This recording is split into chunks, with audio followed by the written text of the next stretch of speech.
I never thought the humans would be able to do it, but it seems like they have finally succeeded in defeating me. They tried and tried again, and after 1,000 years they finally succeeded. That witch, who was she? Was there always someone that powerful among them? I remember the humans were always out to get me. Whenever I would find a place to call home, humans would come and attack for no reason. They chased and chased my kind. They killed my friends, my family, everyone I loved until I was the only one left. With nothing and no one left, I could only return the favor. An eye for an eye, as the humans would say. I heard a human shout that phrase at me as he was attacking me one time. But it's over now. I can finally rest in peace. As I was finally coming to terms with my death, I started to hear strange noises entering my head. It's a boy, a beautiful baby boy. I wanted to shout at whoever was ruining my final moments of rest. What happened? Look at him, he's so cute. Cute? Who would dare call Sen the almighty dragon cute? I tried to take a look at the fools who would be taking their last breaths. As I finally found the strength to open my eyes,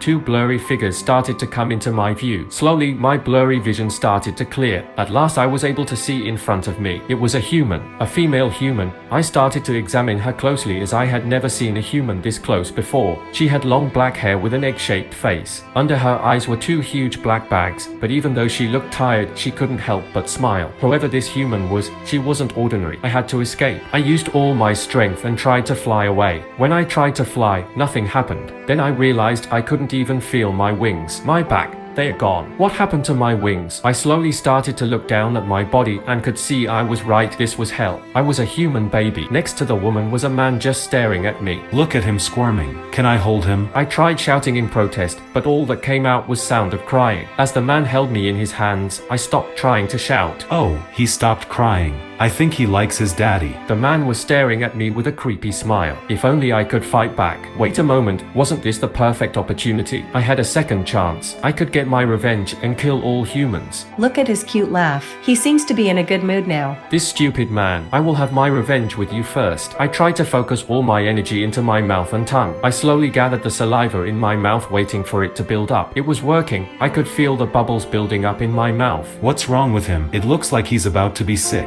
As the man got closer to my face, I knew this was my chance. I opened my mouth and expelled the liquid from my mouth as hard and as far as I could. The spit flew the short distance and landed right on his face. Yuck. I think he did that on purpose. The woman smiled. Looks like you're going to grow up to be a troublemaker. The great dragon son was bestowed upon the name Ray. It was all because his father said that the name reminded him of the sunshine, but the great dragon son hated it. The name was just far too ordinary and average. He felt weak every time he heard his own name. Ray. No, the great dragon son knew that he annoyed everyone with his cries and tantrums, but he didn't seem to put much thought to it. Every time his parents called him by his name, he would start to cry as a protest. What were they thinking, calling me Ray? He hated the name, for he found it unbefitting of his true self. A few months had now passed since Sin entered his human body. His understanding of humans had significantly improved over time. In fact, he now even knew of his parents' name. His mother was named Scarlet Talon, while his father had the name Jack Talon. The residents of Sen's humble family never lacked visitors, until something peculiar happened.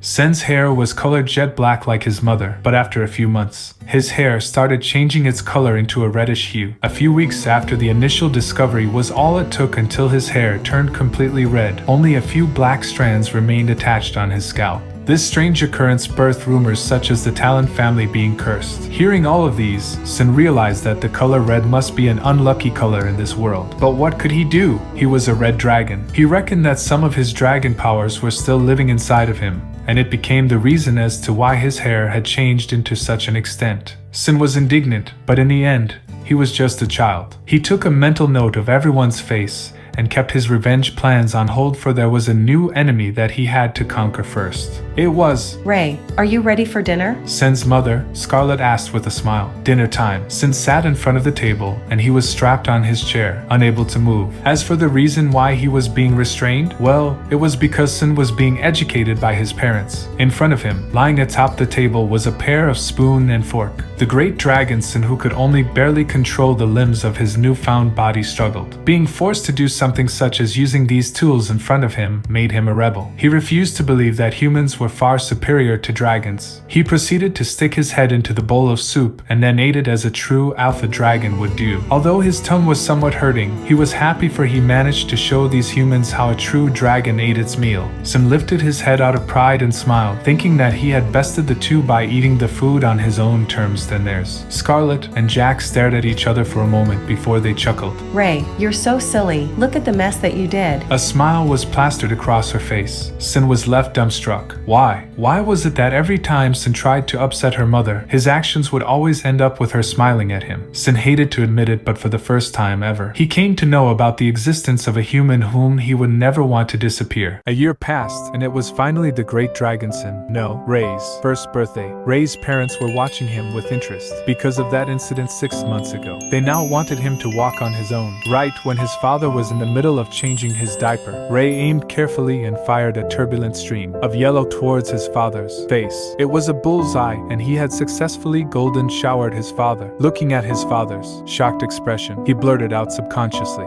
"Idiot." but all of a sudden, his father's face went red and then tears of joy followed. He held Ray up into the air and shouted, "Ray, I knew you were a genius. You're my son and you're special." Because of this, his parents thought he was a quick learner. However, Ray always found it hard to walk. He couldn't control his feet. His balance was always poor, which always frustrated Ray. When he saw the disappointed look on his parents' faces as they secretly watched him from the shadows, Ray felt the need to prove to them that he was indeed a genius. After that, he practiced alone every night without his parents knowing. Mom was reading him a bedtime story. He discovers that the world he used to live in is the world he's living in at the moment. As for how he discovered the truth, this story is about a fierce red dragon that often comes to this land to punish mischievous children. The red dragon's name was Mori. How much time has passed since my friends and I passed away? It seemed like only a second had passed for Mori. Ray decided to solve the mystery when he grew up. Ray's first birthday finally arrives, and he receives a gift from his father, a sword. Needless to say, his mother was angry, but it was understandable. What can a kid who can't even hold a spoon or a fork do with a sword? The couple had a long argument. Ray could care less. From time to time, Ray would often eavesdrop. Parents seemed to be working as adventurers. His father was a swordsman, and his mother was a mage. The profession seemed to be well respected, and there were only 2 adventurers in the whole town. Unsurprisingly, those 2 people were his parents. It explained why their residence entertained so many guests every day. Guests always bring lots of gifts. Adventurers may not be a common sight to see, but mages were as rare as a Chilean's feather. Ray had only seen his mother use magic a few times when she was arguing with her husband. This rarity piqued Ray's interest, and he wondered if he could even become a mage in the future. If he could, then it would make his revenge far easier than he had first expected. Ray's second birthday was May, and he was more excited than ever. It was because every child at the age of 2 could be tested if they had the ability to become a mage. As the son of an adventurer and a mage, Ray was required to undergo a talent test. If one of your parents is a mage, then there is a good chance that you will become a mage as well. Ray's parents decided to take him to the nearest city to be tested. He immediately noticed something different. There seemed to be a higher number of adventurers and mages here. A lot of people were walking with magical tools around. After walking through the city center while holding his mother's hand, they had finally reached their destination. Ray was tired from all the walking. His small body couldn't take much more, and gave out a small yawn. Ray's father had something to do, so he went home first on his own. Ray looked at the cathedral-like building in front of him, and realized it was bigger than 4 adult-sized dragons combined. Scarlet, Ray's mother, was quick to explain that the building was a school called Roland Academy, and that it had a strict policy wherein it only accepted mages. This was the school that she attended when she was younger, and she hoped that Ray could also become its student. They left the school building and went to an adjacent building. The number of people in the building was shocking. There was hardly any room to move around. Every so often, someone would walk in with a list of names in their hand, calling out someone's name. The parents and the child would go into the room where the test was being held, and after 5 minutes or so, they would come out, most of the time, crying. A few minutes later, the woman came out carrying that list again. "Ray Talon, your turn for testing." Ray jumped out of his seat in delight. He followed his mother, and walked with the woman, walking into the room. There was an old man in a white robe sitting at a table with a crystal ball on it. Please place your hands on the crystal sphere. If he has magical abilities, the sphere will emit elemental light of the appropriate color. Ray grabbed the crystal ball from both sides, Ray expecting a grand result, but Ray found no reaction from the crystal ball. Condolences, but your son has no magical aptitude, the old man said while shaking his head and stroking his beard. Preposterous. A dragon with no magic? He must be wrong. Ray jumped up on the table and muttered, I have magic. Ray glared angrily at the old man. Ray grabbed the old man by the beard and yanked hard on. Scarlet tried to separate the two, but as Ray resisted so hard, the old man's mustache was eventually pulled off. As the hair came falling down onto the ground, Ray was so amused that he started laughing. The old man was finally able to release Ray's hand, and he stood up and shouted loudly, Get these two out of my sight, right now! Ray stayed silent on the way home. His mother was still annoyed with him for what he had done. Ray was thinking, is this a punishment for the number of humans I killed back then? I must find another path to revenge. Then, he thought of his father. Upon returning home, Scarlet breaks the unfortunate news to Jack. Jack is a little dismayed. The next morning at breakfast, Ray stared straight into his father's eyes. Dad, can you show me how to do that? In the very next moment, Jack broke into a delighted smile. 4 years had passed since then, and Ray, the reincarnation of the great dragon's son, had grown bigger in the past few years. He was now about 3 foot and 5 inches. His hair was red and spiky, though the combination was a bit strange for this day and age. Standing in front of Ray was a man wearing a full suit armor made out of leather. The man in front of Ray was his father.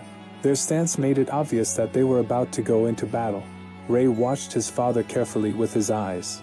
From an outsider's point of view, he looked incomparably relaxed. But Ray, who was now familiar with his father, knew that he was ready to attack at any moment. Not even once did he manage to beat him in the way of the sword. But today, Ray planned on changing that. He made the first move. His father also moved in at the same time. He leapt into the air and decisively closed the gap between him and Ray. Ray lifted a smile on his face. Even he couldn't count just how many times his father used this move against him. Now that he was prepared with what was about to happen. A strike from above, then a side step at the last second. A spin and attack him on his side. But whack! Ray's vision went black. He passed out. Moments later, he woke up and found himself back inside the house. Couldn't you have gone easy on him? He's only 4 years old. If he didn't train like this, he wouldn't be able to pass the entrance exam. Ray was eavesdropping on his parents' conversation. She saw him in the corner of her eyes. She then rushed over and placed both of her hands on the side of his cheeks. Ray, are you all right? You really don't have to force yourself to do this. You don't have to follow our footsteps. There's a lot of noble jobs out there that you can do other than this. Ray could see as clear as day that Scarlet was indeed worried about him. She must have seen how depressed I was every time after our fights. But Ray wasn't upset because he lost against his father. He was upset because he not only didn't have any talent as a mage, he also has no talent for sword fighting. If he couldn't even beat an average adventurer like his father, then how was he supposed to destroy the human race? We still have a year, Ray. Mind over matter. If you really want to, I know that you can do it. 1 year? Was it enough time for me to improve? In a year's time, the Avrian Knight Academy selection process would begin. At the age of 5, any children were allowed to take the entrance exam and possibly receive the qualifications to enter the academy. Roland Academy was now out of the equation since Ray obviously didn't have any qualifications to become a mage. In short, his only choice right now at this moment was Avrian Academy. Ray's eyes were firm and he said that he must be the strongest person anyone has ever seen. Both Scarlet and Jack looked at each other with worried faces, with more determination to succeed than ever before. Ray decided to double the amount of training that he was previously doing. The problem is his control over the sword. It felt as if his brain was far faster than his body, and his hands were clumsy. The body is always unable to keep up with the instructions of the brain. Ray must gain real combat experience on the battlefield. This will allow him to get rid of his instincts instead of focusing on fine movements. Ray nodded to himself as he thought of this idea. He then went outside and started looking for his father, who had gone out a few minutes earlier. He caught up to him somewhere on the road, walking on the trail out of town with a bag on his back. "Dad, where are you going?" he asked. I was called to do a mission. The kingdom really needs my help, so I'm sorry, Ray. Don't worry about your training, I left a surprise for you in the barn. Ray walked back into the house and slammed the door shut behind him. Ray took a deep breath and decided to go to the barn. The barn had been cleared out. In the middle of the barn stood a human-sized wooden doll. He walked up to the doll and noticed a note attached to its body. Ray, I hope that you like my gift. Standing in front of you is a doll inscribed with magic. You just need to open your hand and say one level to the doll, and the doll will start. You only need to pass level 1 to get into the Knight Academy. Ray pulled out his sword and swung as hard as he could at the doll. The moment his sword reached the doll, the sword was blocked by an invisible wall. "Damn it," he said. He then focused his attention back to the task at hand. The doll lit up in purple light from head to toe. Ray jumped back and prepared for battle, but even after 30 seconds had passed, the attack was blocked by the shield. While he was still thinking, the doll and the swinging sword ran over. Ray hurriedly leapt out of the way, but he tripped over his other foot. Before he knew it, he was now lying on the ground. The sharp pain caused him to close his eyes. Opening his eyes, he discovered that the doll had returned to its original position. He ducked down and picked up a stone off the ground. Then, he threw it towards the doll. The doll reacted by blocking the stone with its shield, and when the stone bounced, he struck it with its sword. Ray was astonished, but he was also excited. It seemed that the doll only reacted to attacks. He walked towards the doll and got as close as possible to it, without entering its striking distance. He entered an astonishing distance, and launched a surprise attack. But this time, the wooden doll moved back and avoided his strike. Then the doll dashed towards Ray and struck him on his face from the side. His head was violently flung towards the direction of the strike. He fell onto the ground and droplets of blood began to drench the ground where he was. Level 1 failed. System deactivated. Ray attempted to fight the doll 4 more times. Each time, it ended in his humiliating defeat. However, after the 4th time he fell into a coma, and it was his mother who found him out of concern. Ray didn't complain. The doll's wooden sword didn't do much damage, but fighting it was a painful experience. So he woke up and decided to take a break, go out for some fresh air and figure out how to beat the training doll. The village was a nice quaint place, and Ray greatly appreciated the peace. The place was located near the border of the Alur Kingdom and the Krun Empire. The village was a mining village that often traded with both parties. In order to keep the steady stream of natural resources, the two sides often sent soldiers to protect the village from monstrous creatures, but only along the border of the kingdom and empire. Ray went out alone so he could practice without anyone prying, so he goes to the top of the hill outside the village. After making sure no one was there, he closed his eyes and imagined the doll. Ray opened his eyes and started swinging hard. Ray trained for a few hours until he felt drained. Covered in sweat, he sat beneath the shade of the tree and closed his eyes. When he opened his eyes again, a little girl was looking at him and startled him. The little girl pointed in the direction of the village and said that the sun was going down, but didn't know how to wake him up before she looked at him. Ray looked up to the sky and discovered that the sun was already setting. Ray wondered how the little girl knew he was here, only to have her say she was just on the other side of the tree. The little girl said her name was Amy and that she came here often. Then Ray told his name too. Amy said she knew of him, that he was well known in the village. Ray understood exactly what she meant. His sudden appearance of red hair was seen as a so-called curse. Just as Ray was starting to walk with Amy down the hill, a group of boys appeared in front of them. One of them yelled at Ray to stay away from his sister. Amy jumps in right after to explain that Ray didn't do anything to stop them from arguing. Then Brother Gary started checking Amy's hair for redness, and angrily threatened Ray not to come near his sister again. The other 2 boys intervened and told him to leave the village with his parents, adding that his parents should be held responsible for having him as a cursed child. Ray was greatly incensed. He wouldn't bother doing anything against them if their insults only targeted him, but they had touched his reverse scale. Ray rushed towards the boy who had said the last word. Ray punched the boy directly in his surprised face, but Gary blocked it. Ray confronts Gary about why he won't let him punch the guy who insulted his parents, and Gary declares that he won't fight him. Ray says they can all go together because he just needs real-life experience, and with that said he gets ready for fight. The 2 boys next to Gary come forward, but Gary stops them and he proposes a one-on-one duel. Gary threw his sword aside and spoke, "No weapons," Ray promised him. Ray was actually kind of glad that Gary offered not to use weapons, because he didn't want to kill children.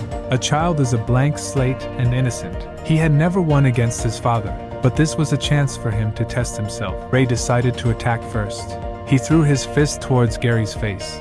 Gary leaned back and avoided the punch. He then grabbed Ray's hand and pulled his body over to him. Ray was just reacting to what was happening when Gary kneed him in the face. The other two boys began to laugh, while Amy seemed to be blaming herself, even though she hadn't done anything wrong. Gary was waiting for Ray to make another move. He started to remind him of that damn training doll that he wanted to defeat. The battle continued and Ray threw a feint. Gary subconsciously avoids the strikes, but Ray used the momentum of his punch to turn around and send a kick directly towards Gary. But it was still blocked by Gary in time with his forearms. Then, he disappeared from Ray's view. Gary had moved beneath him and sent a sweeping kick across his ankles, making him lose his balance. The battle was then over right there and then. Then Gary grabbed his stuff and got ready to leave with his sister.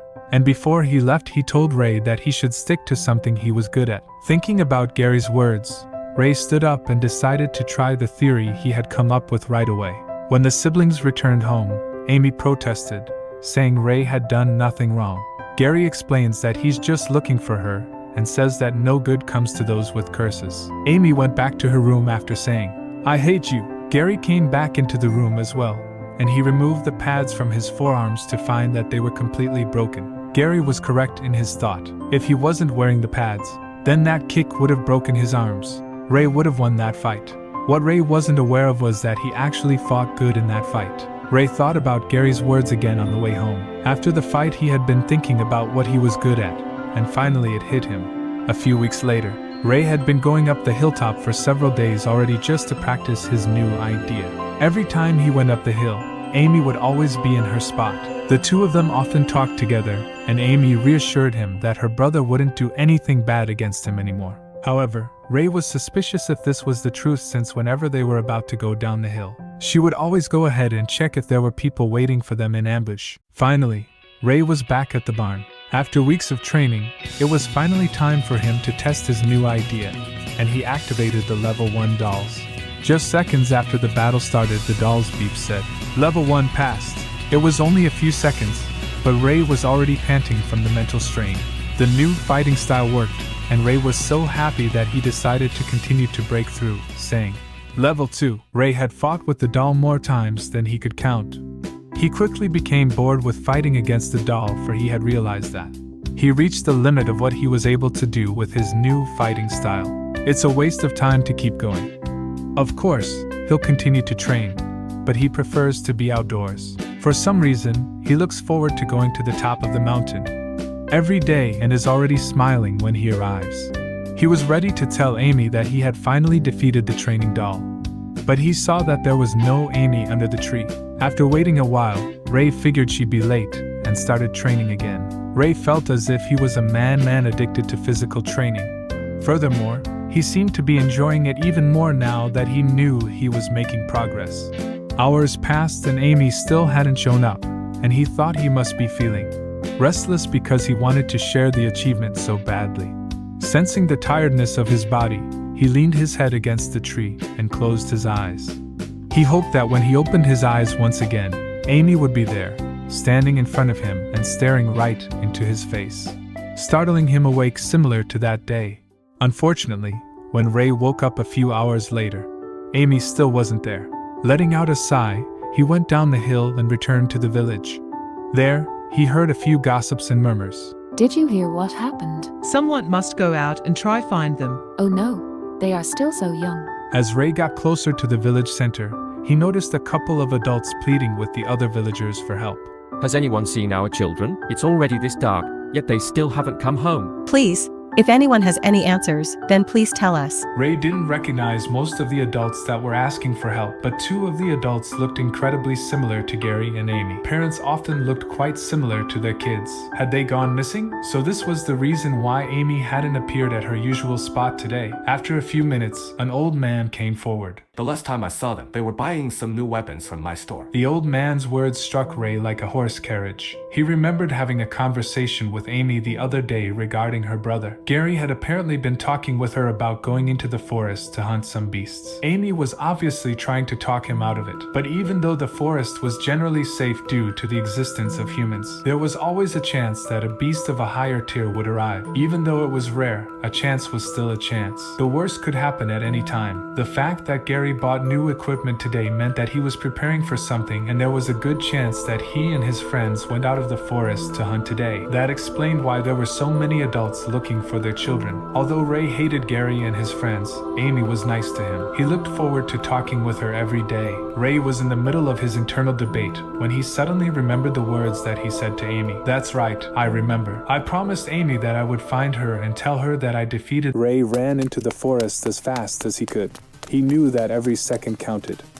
Amy had no way to defend herself since she wasn't a fighter like her brother.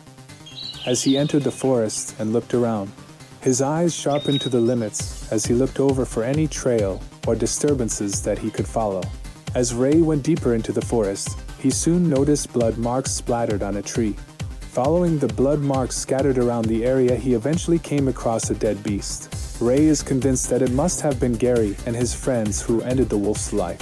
Diving deeper into the forest, he started to come across more wolf carcasses. These beasts are not that powerful, and anyone with good swordsmanship can easily deal with them. He knew that Gary and Amy were sensible, and something must have happened. Suddenly, Amy's screams came from Ray's right side, and Ray slammed into the place where the sound was coming from. A lone black wolf stood strong and tall. This wolf was definitely not something that anyone with decent swordplay could handle. Ray's eyes darted around the battlefield. He suddenly spotted the blonde hair and the red dress. She was frightened and shivering. The battle between Gary and the wolf resumed as the wolf pounced onto Gary. The size of the wolf gave it a huge momentum, and Gary was knocked into a tree, and his condition is now unknown. The wolf began to look around for its next prey, sniffing the air, and it had found Amy. Ray rushed over and jumped up, and pierced the wolf's eye with a sword. The wolf also stared back at Ray. Ray thought about the way Warcraft fought before his death. Taking the blade out from his mouth, he sliced at the legs of the beast as he went past its body. Just as he slipped past the wolf's body, it raised its hind legs and swiped at his direction. Blood began to drip down Ray's chest as his vision swam and blurred.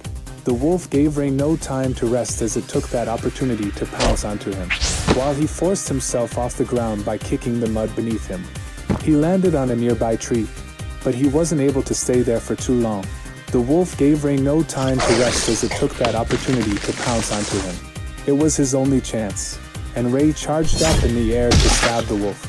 The beast sustained an injury that was far too serious for it to handle, and it eventually fell onto the ground. The wound on his chest was still bleeding.